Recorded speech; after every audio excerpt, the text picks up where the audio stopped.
When we talk about the lifestyle of rich people, we immediately think about luxury shopping, yacht parties, expensive holidays, and private plane rides. But on the contrary, this is not always the case. In this video, we will look at how rich people spend their money and see if their spending habits are different than yours. Welcome to Capital Finance, everyone. Before we begin, don't forget to like this video and drop your thoughts in the comment section below. Many people have made a fortune by establishing social media firms, sparking hugely successful crowdfunding campaigns, and writing best-selling books with wizard-themed plots.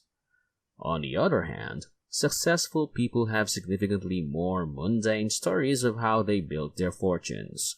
Most financially successful people maintain a close check on their budgets and bank accounts, except for the occasional splurge.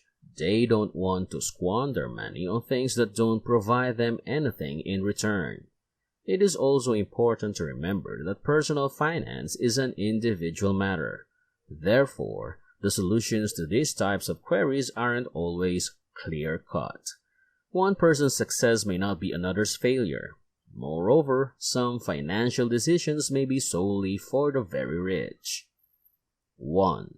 Rich people don't waste their money on lottery tickets. The lottery is a gamble. It's common knowledge.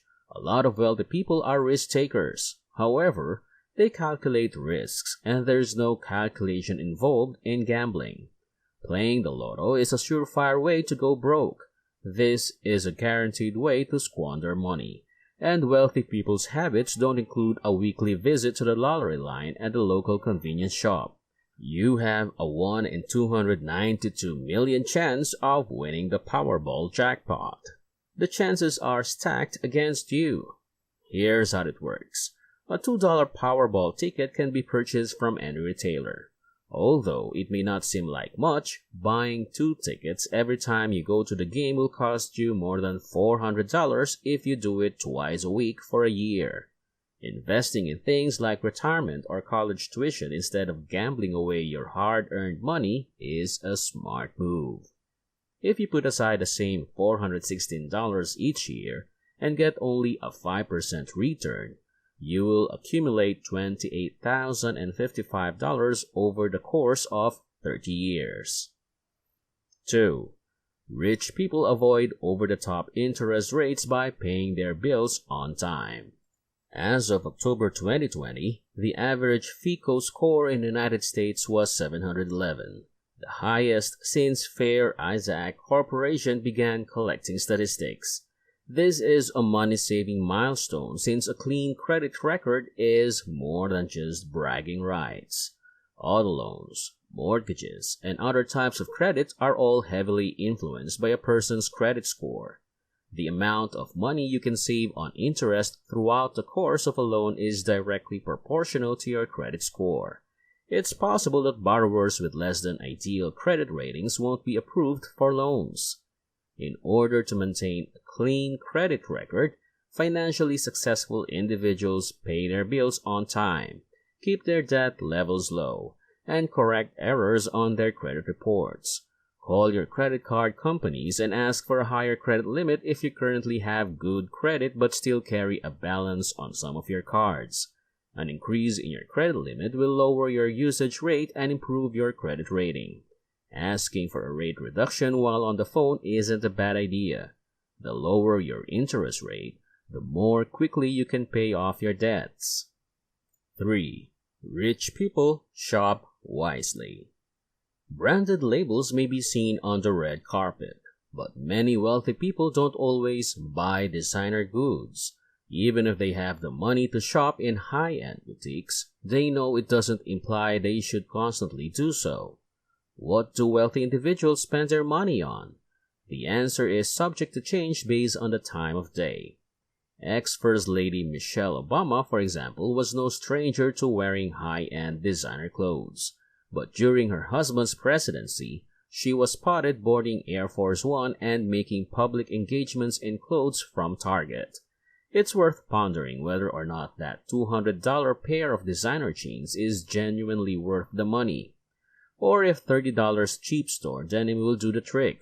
When you're out shopping, use common sense and keep an eye on your spending and long-term objectives in mind.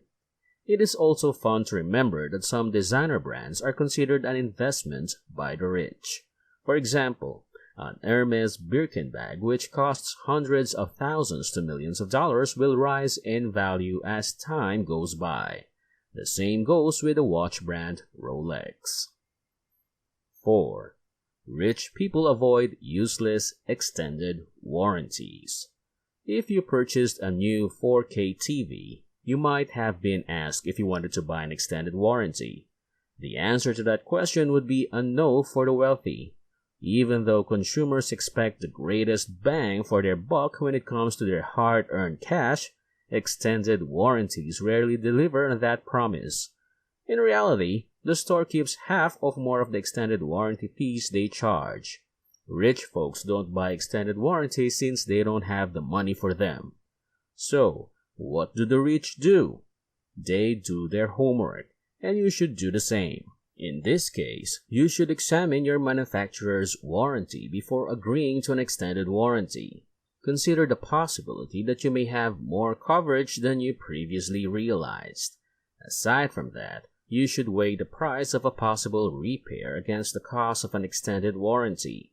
You'd be better off saving the money you'd spend on a spruced-up warranty to pay for future repairs yourself. So, the next time a salesperson approaches you about purchasing an extended warranty, simply walk away. 5. Rich people don't like to lose money on inflation. Do you prefer to keep cash in a savings account because it is safe and you can access it at any time? Do you want to see more than a few cents in return for your time? A financial mogul's plan should be based on the answers to both of the following questions. There isn't a lot of interest in a regular savings account. In contrast to high-yield savings accounts, the national savings account rate is a pitiful 0.06% as of August 16, 2021. It's possible to discover high-yield savings accounts outside of your local bank. Due to their minimal or no overhead costs, online banks, for example, usually provide the best return rates. You must explore your online savings account options if you want to increase your wealth by making sound financial decisions. Additionally, automating is a wise money-saving method. Before you even know it, you're saving money in a high-interest savings account. Your savings plan won't allow you to second-guess your decisions. 6. Rich people don't purchase too many channels and video games. In contrast to their less fortunate counterparts, wealthy people spend far less time staring at screens of all kinds than their less fortunate counterparts. This is true when it comes to television and video games. People in households earning less than $25,000 a year spend 42.22 minutes a month playing video games, whereas adults making more than $75,000 a year only spend 17.58 minutes a month playing video games. More than twice as many people in low-income families watch live or recorded television than those in higher-income homes. If you include commercial breaks, that works out to more than 3 full seasons of The Big Bang Theory devoted to something else. It's a good idea to switch off the television if you want to discover how some of the world's most successful people spend their weekends. 7. Rich people pay themselves first.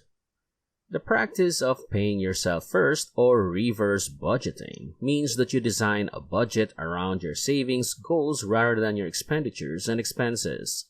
That way, money will be set aside each month for you in the future. For the average person, saving money from their paychecks or checking accounts on a regular basis is the best way to start paying yourself first. There is a peace of mind that comes from knowing that your short and long-term savings goals have already been met, allows you to freely spend the money that remains. Millionaires, of course, have more money and resources at their disposal than the ordinary Americans. It's much easier to put money aside when you're not living paycheck to paycheck. A solid foundation in money management is essential, no matter where you are in your personal financial path, regardless of how far you've progressed. So, that is the end of our video. I hope you were able to learn a lot from this episode and that you can apply it in your life. And if you like this video, make sure to hit that like and subscribe button for more videos like this one. As always, thanks for watching and see you next time.